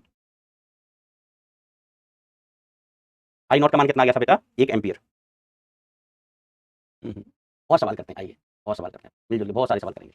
आइए अगला सवाल, LR श्रेणी परिपथ में 250 वोल्ट के स्रोत, 400 वाट की शक्ति क्षैत होती है, परिपथ का शक्ति गुणांक कितना है, परिपथ का शक्ति गुणांक कितना है, इकाई शक्ति गुणांक लाने के लिए C के एक संधारित्र को LCR में जोड़ा जाता है, तो C का मान कितना होना चाहिए, C का मान कितना होना चाहिए, ठीक है। देखो LR परिपथ है, 250 वोल्ट के स्रोत के साथ 400 वाट की शक्ति को क्षैत करता है, परिपथ का शक्ति गुणांक कितना है, 0.8 है, 0.8 है। शक्ति इकाई शक्ति गुणांक लाने के लिए, मतलब शक्ति गुणांक कितना हो जाए, 1 हो जाए, शक्ति गुणांक 1 हो जाए, ठीक है, क्या होना चाहिए। तो देखो ये आसान सवाल ही है, LR है, ये दिया गया, ये दिया गया, शक्ति दी गई है, बड़े दोस्त हैं, शक्ति गुणांक कितना है, शक्ति गुणांक कितना। तो देखो भाई पहले क्या है, इधर XL है, यस सर XL है, इधर R है, इधर क्या है R। हम धारा भी कहाँ ले लेते थे, धारा यही लेते थे, धारा इधर ही है। तो इनका जो परिणामी वोल्टेज आएगा, इनका परिणामी वोल्टेज आएगा, ध्यान से सुन रहे हो, वेव ऑप्टिक्स बेटा इसी V के स्टार्ट हो जाएगा। इनका परिणामी कहाँ आएगा, तो सर इनका परिणामी V इधर ही आएगा, ये XL है और ये R है, V कह लो या Z कह लो, दोनों एक ही दिशा में होंगे। ये एंगल मैंने बोला फाई, तो cos phi is equal to हम यहाँ पर लिखेंगे XL/R, cos phi is equal to XL/R। और cos फाई का मान कितना दिया गया, 0.8 दिया गया, 0. Is equal to XL/R। तो XL का मान कितना होगा, 0.8 टाइम्स R, 0.8 टाइम्स R दिया, ठीक है, XL का मान आ गया। तो हमें बेसिकली XL ही निकालना है, क्या निकालना है, XL। अब देखो शक्ति दी गई है और 250 वोल्ट का वोल्टेज दिया है, क्या दिया बेटा, वोल्टेज दिया है। तो power average is equal to अपन क्या लिखते हैं, power average equal to VRMS IRMS into cos phi into cos of phi. तो पावर एवरेज का मान कितना दिया गया, AC सोर्स है, तो AC सोर्स की जो शक्ति होगी ना बेटा, वो औसत शक्ति होगी 400 है। VRMS का मान कितना है, 250 है, कितना है 250 VRMS। IRMS की जगह क्या लिखोगे, तो अब अगेन हम IRMS की जगह क्या लिख लेंगे, VRMS/Z लिख लेंगे, इंटू cos फाई का मान कितना दिया गया, 0.8, 0.8। ठीक है, आई आर एम एस की हमने फिर से ऐसा लिख लिया। तो यहाँ से बेटा वी आर एम एस का मान फिर से यहाँ रख दो, तो ये कितना 400, ये कितना 250, ये कितना वी आर एम एस का मान फिर से 250 divide by Z is into 0.8, divide by Z into 0.8। और कोई जानकारी है क्या? और कोई जानकारी अभी फिलहाल नहीं है। 0.8 तो जेड का मान कितना हो गया? जेड इज इक्वल टू कितना आ गया? 250 into 250 into 0.8, 0.8 divide by 400, divide by 400, एक ही जेड आया। यस, तो देखो बेटा एक जीरो से जीरो गया, एक जीरो से जीरो गया, ठीक है। तो गुणा करने के बाद बताना बेटा कितना आ रहा है जेड का मान। जेड का मान बताओ जल्दी से कितना आ रहा है। अब जेड इज इक्वल टू हम क्या लिख लेते हैं? अब जेड का मान बताओ कमेंट सेक्शन में जल्दी। जेड इज इक्वल टू हम क्या लिख लेते हैं? Z is equal to under the root X L square plus X C square, X L square plus X C square. आज लेक्चर नंबर कौन सा कमेंट करके बताओगे क्या बेटा एक बार? लेक्चर नंबर कौन सा है आज? Z is equal to X L square plus X C square, ठीक है। सॉरी एक्स सी नहीं, मैं गलत लिख रहा हूं, एक्स आर स्क्वायर। तो Z square is equal to X L square plus R square. तो जेड का वैल्यू कितना है रे? जितना भी बना रहे। जेड का वैल्यू आया क्या कुछ? जेड का वैल्यू 4 आ रहा है, सच्ची इतना प्यारा आ रहा है, 4 आ रहा है जेड का वैल्यू 120। अच्छा लेक्चर नंबर 4 है वो बता रहे हो। जेड का वैल्यू 125 आया, वेरी गुड बेटा, 125 ओम। जेड का वैल्यू कितना है? 125 ओम, पक्का 125 ओम, ओके वेरी गुड। 124 आया, हमको ऐसा लग नहीं रहा है। इसको ये गया 2 बचा ऊपर 10, यस 125 भी आएगा। तो ये 125 का square is equal to X L की जगह 0.8, 0.8 आर कर दो, इसका स्क्वायर और ये आर स्क्वायर, ये आर स्क्वायर। अब यहाँ से 125 का स्क्वायर इज इक्वल टू ये आ गया 0.64 R square plus R square. तो यहाँ से आर स्क्वायर की वैल्यू बताना बेटा इसका। तो ये कितना आ गया? आर स्क्वायर इंटू 1.64 इंटू 125 का स्क्वायर, 125 का स्क्वायर। कोई आर की वैल्यू बताएगा क्या यहाँ से? कोई आर की वैल्यू बताएगा क्या? थोड़ी सी कैलकुलेशन है बस बेटा, हमें एक्सएल निकालना है। शक्ति गुणांक 1 लाने के लिए एक्सएल और एक्स बराबर हो जाने चाहिए। बस हमें एक्सएल का मान याद करना है, और कोई तरीका तो नहीं दिख रहा है, ऐसा ही करना पड़ेगा आपको। जल्दी से बताओ बेटा आर की वैल्यू कितनी है? ये आर की वैल्यू मिल गई, तो एक्सएल इज इक्वल टू हमें मिल जाएगा 0.8 आर, 0.1 आर, ठीक है। अब देखो परिपथ का नोट, नोट एसी परिपथ का शक्ति गुणांक, एसी परिपथ का शक्ति गुणांक अनुनाद, अनुनाद में 1 होता है। ऐसे देख लो, या हमने कहा, या हम देखे power factor is equal to कितना 1, पावर फैक्टर इक्वल टू 1, तो पावर फैक्टर क्या होता है? cos फाई, cos फाई का वैल्यू 1 हो गया, तो फाई का वैल्यू कितना हो गया? 0 डिग्री, फाई का वैल्यू 0 डिग्री। अर्थात क्या होना चाहिए? वी बाई आई समान कला में, वी बाई कैसे होना चाहिए बेटा? समान कला में। ओ माय गॉड, वी आई समान कला में होना चाहिए, वी आई समान कला में होना चाहिए। इसका मतलब आई इधर है तो वी भी इधर ही होना चाहिए, वी भी इधर ही होना चाहिए। और ऐसा कब हो सकता है? ऐसा कब हो सकता है? जब इधर एक्स एल हो, या हम क्या चलो इधर वी एल हो, इधर वी सी हो, वी एल और वी सी एक दूसरे को खा जाए, वी एल और वी सी एक दूसरे को खा जाए, तब वी इधर बचेगा। और ऐसा अनुनाद में होता है, ऐसा अनुनाद में होता है। किसमें होता है बेटा? अनुनाद में होता है, बरोबर। तो आई और वी समान दिशा में हो, आई और वी कैसे हो बेटा? समान दिशा में हो, ठीक है। ऐसा आई और वी कैसे होना चाहिए बेटा? समान दिशा में होने चाहिए, तो ये अनुनाद में होता है। तो आई और वी समान कला में होने के लिए क्या होना चाहिए? एक्स एल बराबर किसके होना चाहिए? एक्स सी के। या कह लो ऐसे, V L is equal to क्या होना चाहिए? वी सी के। या X L is equal to किसके होना चाहिए? एक्स सी के। एक्स एल बराबर किसका होना चाहिए बेटा? एक्स सी के होना चाहिए। तो एक्स एल और एक्स सी आपस में बराबर होना चाहिए। एक्स एल का मान हमने यहाँ पर निकाल लिया होगा। आर का मान इतना बुरा आ रहा है क्या? 8 का वर्ग cos phi is equal to X L. O my god प्रभु, ये क्या कर गए तुम? अभी तो ये क्या कर गए तुम?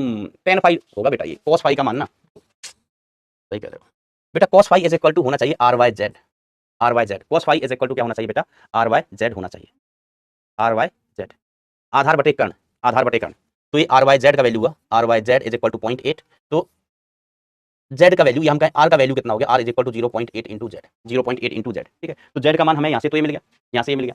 अब देखो इसको सिंप्लीफाई करेंगे, जेड का मान यहाँ से हमें ये मिल गया, तो अपन क्या लिखेंगे? Z square is equal to X L square plus R square, plus R square, ठीक है। अब फिर हमें तो आर का भी मान नहीं पता ना भाई साहब, फिर तो फंस जाएंगे, फंस। अच्छा जेड का मान मिल चुका है, जेड का मान हमें मिल चुका है, तो जेड की जगह जेड का मान मिल गया, तो हमें ये लिखने की जरूरत है क्या? जेड का मान कितना है? 125। यहाँ से हमें आर का मान नहीं पता है, आर का मान हमें मिल गया ना, आर इज इक्वल टू कितना हो गया? 0.8 इंटू 125, इंटू 125। तो आर इज इक्वल टू कितना आया? यहाँ से दशमलव हटाओ, शून्य लाओ, तो इससे काट दो। आर का मान कितना आ गया? जल्दी याद करके बता दो। आर कितना आ गया? दशमलव हटाओ, शून्य बढ़ाओ, इससे ये काटा 5, ये कितना आया? 4, और 5 से इसको काट दो 25, तो ये कितना आ गया? आर बराबर आ गया 100। आर इज इक्वल टू बेटा आ गया 100 ओम, 100 ओम। तो Z square is equal to X L square, X L square plus R square, इसलिए मान उल्टा सीधा आ रहा था। ये 125 का square is equal to X L square plus 100 का स्क्वायर। एक्स एल का मान बता देना अब कितना आ रहा है? एक्स एल का मान बता दो बेटा कितना आ रहा है? एक्स एल का मान निकाल देना। और फिर मेन पॉइंट यहाँ पर क्या है? नोट कि शक्ति गुणांक इकाई कब होता है? अनुनाद में। अनुनाद में अगर ऐसे याद नहीं आपको तो शक्ति गुणांक का मान लिखो 1, शक्ति गुणांक का मान कितना 1, तो शक्ति गुणांक होता है cos फाई बराबर 1, मतलब फाई बराबर 0। तो वोल्टेज और धारा समान कला में, और वोल्टेज और धारा समान कला में अर्थात क्या है? अनुनाद है। अर्थात क्या है बेटा? अनुनाद है। किसकी स्थिति है? अनुनाद की स्थिति है। तो ये एक दूसरे को कैंसिल कर जाएंगे, धारा और वोल्टेज समान कला में होगा, तो एक्सएल बराबर एक्स सी। एक्सएल का मान जैसे कि आप मुझे बता रहे हो कि एक्सएल का मान कितना आ चुका है? 74 नहीं 75। एक्सएल का मान कितना आ चुका है बेटा, 75 आ चुका है, तो एक्सएल ही एक्ससी के बराबर होगा। ठीक है, तो एक्ससी बराबर कितना एक्सएल, तो एक्ससी का वैल्यू हम क्या लिखते हैं 1 upon omega L, sorry 1 upon omega C is equal to 75, is equal to 75। ये क्या कह रहे हैं सवाल में, किसका मान पूछ रहे हैं? सी को माइक्रोफैराडे लेने पर एन का मान क्या होगा? सी का मान इतना लेने पर, तो माइक्रोफैराडे लेने पर एन का मान क्या होगा? तो ये 75 है। ठीक है, तो 1 upon C is equal to कितना हो गया 75 इंटू ओमेगा, 75 इंटू ओमेगा। ये अब ओमेगा कस रहा है, ओमेगा दिया है का यार, ये बड़े दुष्ट हैं सी के मान के लिए। हमें और इक्वेशन बनानी पड़ेगी इसको। बस बेटा छुट्टी कर रहे हैं, ये वाला हो जाए तो सी का मान हम यहाँ से इतना निकाल सकते हैं। अनुनाद बेटा, और किसी चीज की जानकारी की जरूरत यहाँ पड़ेगी क्या? एल से इतना बोल्ट इतना शक्ति करना शक्ति गुणांक इकाई सी के मान को, सी का मान एन अपॉन 3 पाई माइक्रोफैराडे लेने पर एक्स एल का मान आ गया। एल का मान नहीं दिया है, एल का मान नहीं दिया है, ठीक है, एफ भी नहीं दिया है, इसका मान इसके बराबर होना चाहिए। ओमेगा की जगह हम 2 पाई एफ लिख सकता है। अनुनाद की आवृत्ति के लिए इतना, हमको लगता है ना कुछ एक आध जानकारी मिसिंग है शायद, एक आध जानकारी ना शायद कुछ मिसिंग है। क्योंकि आंसर सी का ओमेगा के पदों में आ रहा है दोस्त। सी की वैल्यू किसके पदों में आ रही है? ओमेगा के पदों में। अब हम ओमेगा कहीं से, ओमेगा हम निकाल लेते, अगर एल पता होता तो। एल भी नहीं दिया है। अनुनाद की बात करें, एक बार चेक करना किसी के पास ये क्वेश्चन है क्या? हमको लगता है इसमें कुछ मिसिंग है शायद, इस सवाल में ना कुछ वैल्यू मिस है। नहीं, फ्रीक्वेंसी बराबर 2 पाई एफ होता है, लेकिन एफ का मान नहीं दिया ना। ओमेगा की जगह बेटा बिल्कुल अपन क्या लिख लेंगे, ओमेगा की जगह 75 इंटू 2 पाई एफ लिख लेगा। अब एफ का मान ही मिसिंग है, हमको लगता है सवाल में मिसिंग है। हम नेक्स्ट टर्न पर ना एक बार सवाल को चेक कर लेंगे, ये मिसिंग है, एक बार हम सवाल को चेक कर लेंगे नेक्स्ट टर्न पर। मिसिंग होना ही चाहिए, नहीं तो फिर मिलेगा कैसे आंसर? दो दो आते हैं, एफ मिसिंग है। अगर आप एफ का मान 50 लेके देखो शायद आंसर आ जाएगा, एफ का मान 50 लेके देखो आंसर आ जाएगा। ठीक है, नहीं एफ का मान ऐसे 50 अपन ले नहीं सकते, दिया हुआ होना चाहिए, दिया हुआ होना चाहिए।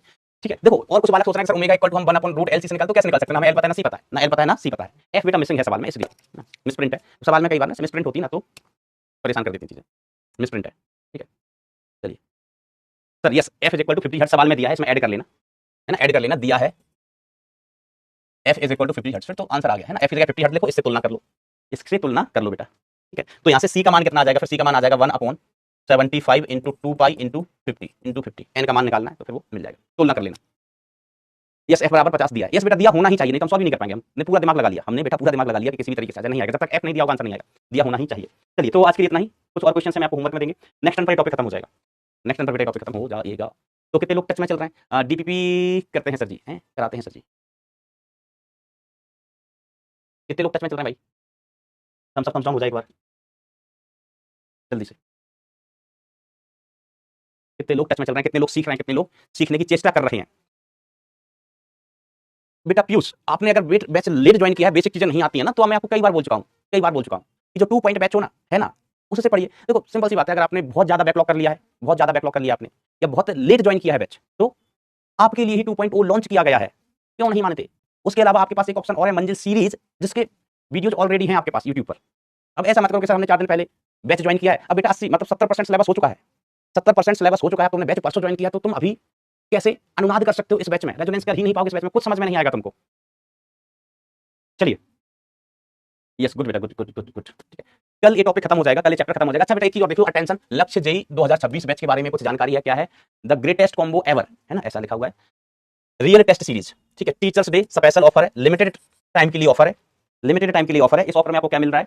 ये है क्या? Marks improvement programme. कुछ बच्चे हमसे पूछते हैं सर नंबर कैसे बढ़ाएं? बेटा ये रहा मार्क्स इंप्रूवमेंट प्रोग्राम, ये टेस्ट सीरीज है एक। ठीक है, ये वीपी का मतलब होता है विद्यापीठ, मार्क्स इंप्रूवमेंट प्रोग्राम। इसमें बैच टेस्ट होंगे, रियल टेस्ट होंगे, ऑल इंडिया टेस्ट सीरीज होगी। ये ओनली टेस्ट खेलना है आपको, तो ये रुपया है, रुपया है। ठीक है, अगर आपको पहले 14,000 थे, अब 7,000 जैसे हैं। ठीक है, आपको टेस्ट प्लस डाउट भी खेलना है, टेस्ट के साथ डाउट भी खेलना है बेटा। तो पहले 23,000 रुपया था, अब ये 11,000 रुपया है। कितना? 11,000 रुपया। टोटल टेस्ट इसमें 32 होंगे। ठीक है, टेस्ट का टाइप बैच के टेस्ट, ठीक है, जो विद्यापीठ पाठशाला टेस्ट सेंटर में होंगे। ऑल इंडिया टेस्ट सीरीज, इसके 18 टेस्ट, रियल टेस्ट सीरीज है ना, इसके 4 टेस्ट होंगे। तो इसके 4, इसके 18 और इसके 10 आपके टेस्ट होंगे। ठीक है, तो जितना ज्यादा आप टेस्ट देंगे उतना ज्यादा निखार आता है आपकी नॉलेज में, ठीक है, आपकी एक्यूरेसी में, आपकी स्पीड में। ठीक है, ये आप जानते हैं। फिर भी अगर कोई सवाल पूछना हो तो ये फोन नंबर है, आप इस फोन नंबर पर कॉल कर सकते हैं, और यहाँ से आप फोटो खींचेंगे, मतलब स्कैन करेंगे, तो आप एनरोल कर जाएंगे टेस्ट के लिए। ठीक है, चलिए, मुझे उम्मीद है इस स्लाइड के साथ साथ आपको आज के लेक्चर की भी चीजें क्लियर होंगी। तो मन लगा के दिल लगा के बेटा जो आखिरी वाला क्वेश्चन है परेशान मत होना, उसमें फ्रीक्वेंसी मिसिंग थी, है ना, आप लोगों ने चेक करके बताया सर कि 50 दिया हुआ है। फिर उसके बाद तो बेटा क्वेश्चन बहुत आसान हो जाता है, एक बार और आप देखना, मैं उसको एज होमवर्क फिर से दे दूंगा, तो कोशिश करना। आज के लिए इतना ही। Ayush Pandey, you are seeing the time very गरीब, सेम हियर बेटा, सेम हियर, आओ गले मिलते हैं, गरीब गरीब भाई, गले मिलेंगे, गले मिलके गरीबी दूर करेंगे, है ना, इस देश की अपनी तो होनी चाहिए भाई। चलिए, तो मन लगा के दिल लगा के, मन लगा के दिल लगा के, दिमाग लगा के पढ़ाई करते हैं। Thank you so much, tata bye bye, take care, love you all.